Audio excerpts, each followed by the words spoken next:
Hello everyone, myself Rashmi Gungunawat and welcome to my YouTube channel which is RG Classes। तो अभी तक हमने Newton's laws of motion पढ़े हैं और न्यूटन्स लॉज ऑफ मोशन के बाद हमने इक्वेशन ऑफ मोशन पढ़ा है। ठीक है, आज हम उस पर डिपेंड क्वेश्चन करने जा रहे हैं सो दैट हमारे जो कॉन्सेप्ट्स है वो क्लियर हो जाए। ठीक है, तो फर्स्ट क्वेश्चन है a person is hurt on kicking stone due to अगर एक पर्सन एक स्टोन को किक कर रहा है, ठीक है, तो वो उसके पैर को वापस चोट लगेगी। तो वो क्यों लगती है, उसका रीजन क्या है? तो उसका रीजन ये है कि जो पैर है वो स्टोन पर फोर्स लगा रहा है और जो स्टोन है वो उस पर वापस फोर्स लगा रहा है। तो this is called action and this is called reaction. तो यहाँ पर न्यूटन्स थर्ड लॉ अप्लाई हो रहा है। ठीक है, तो ये इसका आंसर क्या हो जाएगा? रिएक्शन। वो रिएक्शन की वजह से उसका पैर हर्ट होता है। ठीक है, next question is if a body is moving on a circular path, what is its average velocity if it completes one cycle in 1 second? अगर एक बॉडी है वो एक सर्कुलर पाथ में ट्रेवल कर रही है तो उसके एक साइकिल को क्रॉस करने के लिए, एक साइकिल को पूरा करने के लिए कितनी एवरेज वेलोसिटी होगी? ठीक है, जस्ट ए सेकेंड। या तो उस एवरेज वेलोसिटी को हमें फाइंड आउट करना है। ठीक है, तो देखो हमने पढ़ा था एवरेज वेलोसिटी क्या होती है। ठीक है, पहले एवरेज स्पीड देखिए। Average speed is equal to total distance travelled upon total time taken. ठीक है, ये होता है एवरेज स्पीड का फॉर्मूला। लेकिन इसमें क्या बोला है, इसमें हमें एवरेज वेलोसिटी निकालनी है। तो एवरेज वेलोसिटी का फॉर्मूला क्या हो जाएगा? Total displacement. ठीक है, travel divided by total time taken. तो यहां पर एक सर्कुलर पाथ की बात हो रही है। सर्कुलर पाथ में अगर कोई पर्सन ए से चला और वापस ए पर ही घूम के आ गया, ठीक है, तो उसने डिस्टेंस तो ट्रेवल करी है 2πr, लेकिन डिस्प्लेसमेंट इज जीरो। डिस्प्लेसमेंट यहाँ पर क्या है? Zero, because displacement is initial final point minus initial point के बीच की डिस्टेंस जो होती है। तो यहाँ पर फाइनल और इनिशियल तो दोनों मर्ज कर रहे हैं, तो दैट इज जीरो। ठीक है, तो answer is zero. Okay, so next question is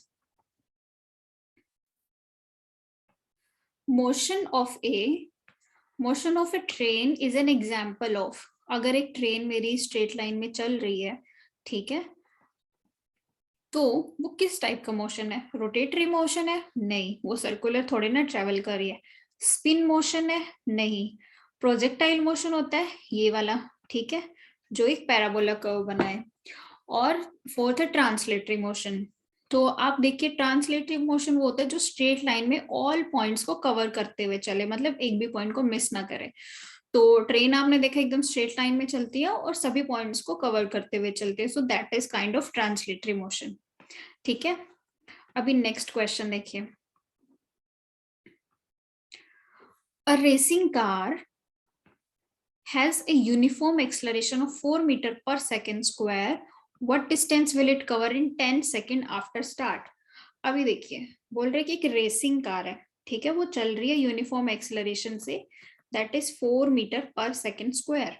तो वो आफ्टर स्टार्ट 10 सेकेंड में, t is 10 second here, 10 second में कितनी डिस्टेंस कवर करेगी? अभी देखिए, ये यूनिफॉर्म एक्सेलरेशन में चल रही है, ठीक है, तो यूनिफॉर्म एक्सेलरेशन से ही चलती आ रही है, तो u is equal to zero here, initial velocity is zero. ठीक है, और हमें यहाँ पर क्या निकालना है? s निकालना है। गिवन क्या क्या है? a गिवन है 4 metre per second square, t given है 10 सेकेंड। ठीक है, तो अभी देखिए, इन चार जो हमें ये गिवन है, इसके हिसाब से हमें कौन सी इक्वेशन ऑफ मोशन फिट हो रही है इसमें। हमें जो क्वांटिटीज गिवन होती है हमें उससे आइडिया लगाना होगा कि कौन सी Newton's law of equation fit होती है। ठीक है, तो ये SU80, तो मैंने बताया था जो सेकंड इक्वेशन है UT plus half AT square. अब यहाँ पर सब कुछ है जो इसमें आ रहा है, तो U इज 0 हियर। ठीक है, हाफ A कितना है 4 metre per second square, T कितना है 10 सेकेंड, सो 10 इंटू 10 सेकेंड स्क्वायर हो गया। ये कैंसिल आउट 2 से 2, तो ये आ गया 200 metre.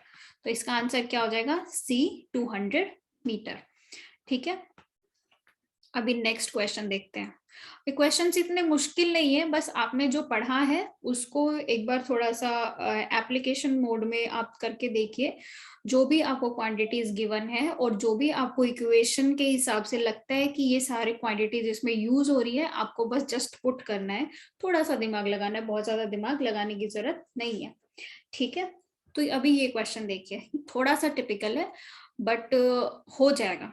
Ankit while driving to school computes the average speed for his trip to be 20 kilometre per second.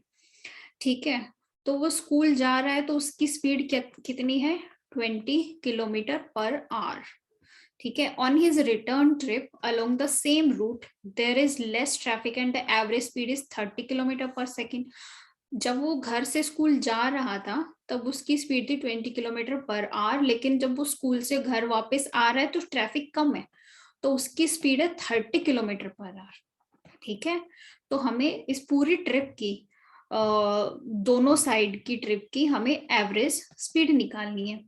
ठीक है, अब एवरेज स्पीड का फॉर्मूला क्या होता है, total distance travelled upon total time taken. ठीक है, तो देखो अभी हम ये वाली स्पीड की बात करते हैं। अब देखो घर से स्कूल जा रहा है और स्कूल से घर आ रहा है, तो दोनों पॉइंट्स के बीच की डिस्टेंस क्या है, सेम हो गई, D है, ये भी D हो जाएगी, ये भी D हो जाएगी। तो यहाँ पर स्पीड कितनी है, यहाँ पे देखो S1 is 20 kilometre per hour. ठीक है, D हमें पता नहीं है कितनी है, T भी हमें पता नहीं है कितना है। तो अभी हमें यहाँ पर total distance travelled, average speed में टोटल डिस्टेंस तो हम यूज कर सकते हैं, D प्लस D 2D हो जाएगी। ठीक है, लेकिन टोटल टाइम टेकन हमें नहीं पता कि टाइम कितना लिया, तो जो भी स्पीड हमें गिवन है उसको हम टाइम की टर्म में लिखते हैं। तो स्पीड क्या होता है, डिस्टेंस अपॉन टाइम, तो टाइम क्या हो जाएगा डिस्टेंस अपॉन स्पीड, तो डिस्टेंस डिवाइड बाय स्पीड कितनी है 20 किलोमीटर पर आवर। ये हो गई T1 जो घर से स्कूल जाने का टाइम था। T2 सिमिलरली क्या हो जाएगा D upon 30 kilometre per hour. ठीक है, अब हमें टोटल टाइम चाहिए, that is T1 plus T2, आप इसको ऐड कीजिए, T by 20 plus D by 30 which will give, इन दोनों को ऐड करेंगे तो क्या आएगा D बाई 12। तो हमें यहाँ पर अब इस एवरेज स्पीड के फॉर्मूला में इस टाइम को पुट करते हो तो 2D divide by D upon 12, D से D कैंसिल हो जाएगा, that is 24 kilometre per our. ये हो जाएगा, देखो सिंपल था, आपको बस एक फॉर्मूला यूज करना था, that is distance upon time. तो जो दोनों दो पाथ ही ट्रेवल कर रहा है, स्कूल से घर और घर से स्कूल, तो दोनों के अलग अलग डिस्टेंस गिवन है। अब डिस्टेंस तो सेम ही है, हमने टाइम के फॉर्मेट में स्पीड को लिखा और फाइनल जो फॉर्मूला था हमारे एवरेज स्पीड को उसमें पुट कर दिया, तो हमें मिल गया आंसर। ठीक है, सिंपल। नेक्स्ट क्वेश्चन, ये जो भी क्वेश्चंस मैं करवा रही हूँ ये सब प्रीवियस ईयर में आए हुए हैं किसी ना किसी भी एग्जाम में। ठीक है, तो ये बेसिक फॉर्मूलाज के क्वेश्चंस हैं और ये आपको मिल सकते हैं आराम से किसी भी एग्जाम में, तो आपको ये प्रैक्टिस करने होंगे। और इवन क्वांटिटेटिव एप्टीट्यूड जो मैथ्स पढ़ते हैं उसमें भी इस टाइप के क्वेश्चंस आते हैं, तो आपको कॉन्सेप्ट पता होगा तो आपको ट्रिक्स अप्लाई करने की जरूरत नहीं है, आपको बस कॉन्सेप्ट भी आपकी बहुत हेल्प कर सकता है। ठीक है, तो ये सब कॉन्सेप्ट बेस्ड क्वेश्चंस हैं। अभी देखिए next question, A motor boat starting from rest on a lake accelerates in a straight line at a constant rate of 3 meter per second square for 8 seconds. How far does the boat travel during this time? एक motor boat है, rest से start कर रही है, from rest मिल गया तो मतलब initial velocity u is equal to 0 here, on a lake. अब जहां भी फ्रॉम रेस्ट बोला ना कि स्टार्ट फ्रॉम रेस्ट, मतलब उसकी इनिशियल वेलोसिटी 0 है, और ये बोले कि स्टॉप्स, कोई भी बॉडी की बात करें जो स्टॉप हो गई है, वहां पर v 0 हो जाता है, मतलब फाइनल वेलोसिटी 0 हो जाती है। तो यहाँ पर बोल रहा है कि एक बोट है, वो रेस्ट से स्टार्ट हुई on a lake, accelerates in a straight line at a constant rate of 3 metre per second square. तो कितने एक्सेलरेशन से चल रही थी वो? 3 metre per second square. Time कितना गिवन है? 8 सेकेंड। 8 सेकेंड के लिए वो इतने एक्सेलरेशन से चली है। तो अभी यहाँ पर बोल रहे कि how far does the boat travel during this time, कि इतने टाइम में उस बोट ने डिस्टेंस कितनी ट्रेवल करी। अभी देखिए आपके पास जो भी क्वांटिटीज गिवन है, इन क्वांटिटीज के हिसाब से कौन सी इक्वेशन इसमें लग सकती है। तो मुझे तो एक इक्वेशन नजर आ रही है, that is s is equal to u t plus half a t square. ठीक है, u is 0 here, so this term is 0, half a कितना है 3 metre per second square, t कितना है 8 सेकेंड, तो 8 into 8 second square cancel out, 2 4 that is 96 metre. तो उस boat ने कितनी डिस्टेंस ट्रेवल करी? That is 96 metre. So answer is D. ठीक है, ओके। अभी नेक्स्ट क्वेश्चन पे चलते हैं। नेक्स्ट क्वेश्चन पढ़ के देखिए। ए ट्रेन स्टार्टिंग फ्रॉम रेस्ट, यहां पर भी स्टार्टिंग फ्रॉम रेस्ट मतलब u इज इक्वल टू 0। सबसे पहले जो पॉइंट मिला आप लिख लीजिए, लिखते जाइए अपनी स्टेटमेंट के हिसाब से। Attains a velocity of 72 kilometre per hour in 5 minute. ठीक है, उसने एक वेलोसिटी अटेंड करी है, that is v 72 kilometre per hour 5 minute में। Time is 5 minute. ठीक है, आर में बात चल रही है तो हम इसको आर में कन्वर्ट कर लेते हैं। 5/60 दैट इज 1/12 आर। ठीक है, assuming that the acceleration is uniform, find the acceleration। बोला कि acceleration यूनिफॉर्म है, ठीक है, then find the acceleration and the distance traveled by the train for attaining this velocity। इतनी velocity कितनी distance में उसने अटेंड कर ली। तो सबसे पहले हम क्या निकालें? एक्सेलरेशन। एक्सेलरेशन क्या होता है? a is equal to final velocity minus initial velocity divide by time. तो a v यहाँ पर कितना है 72 किलोमीटर पर आवर, और t हमारे पास कितना है, और u तो 0 था ही, तो -0 divide by t is 1/12 hour. ठीक है, तो यहां से आप a is equal to 72 into 12 hour से hour sorry kilometre per hour square. So a is equal to, इनको मल्टीप्लाई करेंगे, 864 kilometre per hour square will be the answer. ठीक है, अभी एग्जांपल जो ऑप्शंस गिवन है इनमें देखिए, कहीं पर a 864, यस फर्स्ट में ही है। अभी हमें सेकंड क्या निकालना है? Distance travel by the train. अभी हमें डिस्टेंस निकालनी है, तो डिस्टेंस के लिए हमें क्या फॉर्मूला, डिस्टेंस कौन कौन सी इक्वेशन में आते? 2 में आते, v square minus u square is equal to 2as and s is equal to ut plus half at square. ठीक है, तो या तो आप ये इक्वेशन अप्लाई कर लीजिए या ये अप्लाई कर लीजिए। ठीक है, तो मैं ये वाली अप्लाई कर रही हूँ। s is equal to u कितना है यहाँ पर? u तो 0 है, तो ये टर्म 0, हाफ a कितना 864 kilometre per our square into t कितना यहाँ पे था 1/12 आर, तो 1/12 आर इंटू 1/12 आर। तो इसको 12 ये कैंसिल, इसको हम कट करेंगे तो 12 7, ठीक है, 2 36 3, तो ये आ रहा है 3 किलोमीटर। ठीक है, तो 3 किलोमीटर। अब यहाँ पर ऑप्शन में देखिए 864 के साथ तो 5 किलोमीटर है, और कहीं पे 3 किलोमीटर है, वहां पे एक्सेलरेशन डिफरेंट है। तो इसका आंसर क्या हो जाएगा? नन ऑफ द अबव, क्योंकि हमारा कोई भी ऑप्शन इसमें मैच नहीं कर रहा है। ठीक है, वेरी सिंपल, बहुत ज्यादा ट्रिकी भी नहीं है, देखने में लग सकता है पहली बार में, लेकिन दिमाग लगाने पे हो जाएगा। Next question, Usha swims in a 90 metre long pool. ठीक है, एक लॉन्ग पूल है 90 मीटर, उसमें उषा स्विम कर रही है। She covers 180 metre in 1 minute. तो by swimming from one end to other end back along the same straight path, तो वो यहां से यहां तक गई this point A to B then B to A, ठीक है। तो ये 90 एंड जाते 90 एंड आते टाइम 90, तो टोटल डिस्टेंस कितनी हो गई 180 metre in 1 minute, time is equal to 1 minute, ठीक है। Find the average speed and average velocity of the Usha. तो एवरेज स्पीड का फॉर्मूला क्या होता है, total distance travelled upon total time taken, ठीक है। तो यहाँ पर टोटल डिस्टेंस कितनी हो गई, total distance is 180 metre and total time कितना दिया था 1 मिनट, ठीक है। लेकिन यहाँ पर मीटर पर सेकंड में पूछा है, तो distance is 1 metre, sorry 180 metre and time is 1 minute, तो हम इसको सेकंड में लिखेंगे, that is 60 second. Cancel out 3, तो ये क्या आ गया, average speed is 3 metre per second. And average velocity पूछा है, अब एवरेज वेलोसिटी में क्या हो जाएगा formula, that is displacement upon time, ठीक है। तो डिस्प्लेसमेंट, अब इनिशियल और फाइनल पॉइंट अगर सेम होता है तो डिस्प्लेसमेंट इज 0, तो it's answer is average velocity is 0, so 3 and 0, so option A is matching the answer, ठीक है।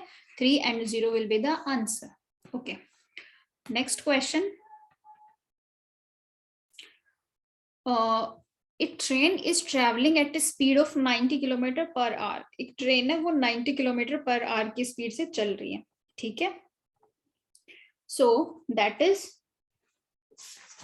अब ये कौन सी स्पीड है, अब ये नहीं बोला कि स्टार्ट्स फ्रॉम रेस्ट, इसने बोला कि इस स्पीड से चल रही है, तो इट मींस ये u है, initial velocity of train is 90 kilometre per our. Brakes are applied so as to produce a uniform acceleration of -0.5 metre per second square. तो एक्सलरेशन यहाँ पर क्या है, -0.5 मीटर पर सेकेंड स्क्वायर, ठीक है। जो एक्सलरेशन माइनस में होता है, नेगेटिव होता है, हम उसको रिटार्डेशन कहते हैं, ठीक है। So this is retardation, negative acceleration is called retardation. So find how far the train will go before it brought to rest.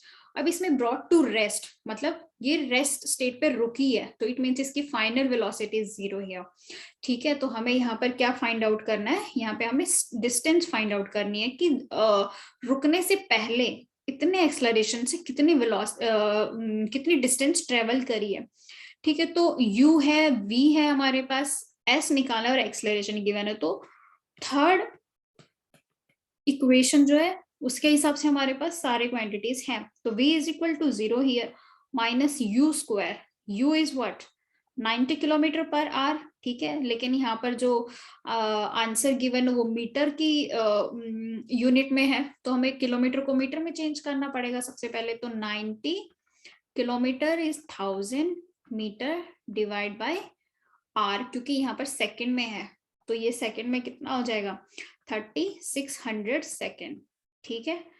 तो 6 15 5 2 5, तो ये हो गया 25 metre per second is the initial velocity. तो 25 का square is 625 metre per second, square हो जाएगा 2 into a is -0.5 metre per second square into s। तो यहां से हम दिस इज 5/10, सो 2 से 2 कैंसिल आउट, तो s is equal to 625 metre square metre, ठीक है। तो a is equal to, sorry we are finding s, I am so sorry, s is equal to, distance is equal to 625 meter will be here. So answer is B, 625 meter. Okay. Next question is, a trolley which going down an inclined plane has an acceleration of 2 centimeter per second square. What will be its velocity 3 second after the start? ठीक है। तो यहाँ पे बोला है कि acceleration हमें given है, एक ट्रॉली है वो इंक्लाइन प्लेन है, मतलब समवट लाइक दिस, तो ट्रॉली ऐसे इंक्लाइन प्लेन पे नीचे की तरफ आ रही है with the acceleration 2 centimetre per second square, time is given is 3 second here, ठीक है। तो हमें वेलोसिटी पूछा है कि आफ्टर स्टार्ट कितनी वेलोसिटी होगी, ठीक है। तो एक्सलरेशन गिवन है, तो एक्सलरेशन क्या होता है v minus u by t here. ठीक है, तो u इज इक्वल टू 0. ठीक है, तो यहाँ पर a is equal to v by t. Velocity पूछा तो v is equal to a into t. a क्या था मेरे पास 2 centimetre per second square. Centimetre को मीटर में चेंज कर लीजिए. 2 divide by 100 metre into time is 3 second. Second से सेकेंड कैंसिल और 0.02 into 0.06 metre per second is the answer. So answer is C here, 0.06 metre per second square. तो आज का session हमारा यहीं तक था. आई होप आपको क्वेश्चन समझ आए हो. ठीक है, और अगर आपको कोई भी प्रॉब्लम होती है न्यूमेरिकल्स को सॉल्व करने में, कुछ भी प्रॉब्लम है, तो आप मुझे कमेंट सेक्शन में पूछ सकते हैं. ठीक है, नेक्स्ट क्लास में मैं कुछ और क्वेश्चंस करवाऊंगी सो दैट आपको जो अभी तक पढ़ा है वो सब क्लियर हो जाए. उसके बाद मैं नेक्स्ट चैप्टर पे मूव करूंगी.